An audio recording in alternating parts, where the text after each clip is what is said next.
what happens when I file for annulment? Well, filing for annulment usually requires a court appearance. There are very few courts that allow for a declaration when you file for annulment. So in the majority of courts, you will go before the judge and explain why you have or think you have grounds for annulment. And let's say you do have grounds, because in the state of California, you require grounds for annulment in order to be granted an annulment.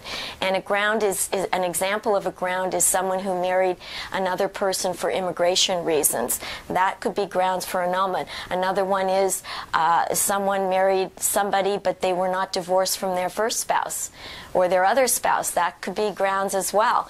But in all these grounds, when you go before the judge, and this happens in most courts, the judge really has to believe what you're saying. And there are times when the judge just may not believe what you're saying. And so what we typically do when we file for an annulment, first the person would have a consultation with the attorney to determine that there are grounds. And if we feel that there are grounds for annulment and we file that way, we always like to file for divorce in the alternative. And that is just in case either the other side responds or the judge just doesn't allow the annulment to go through. And in that case, then you would not have to pay another filing fee to file again for divorce.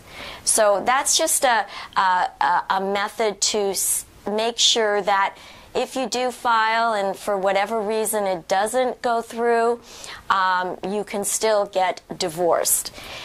This is Brenda Platt-Drucker with Legal Action Workshop, the law firm that offers low flat fees. And thank you for watching. I'm attorney Stephen Mark Drucker, and I approve this message.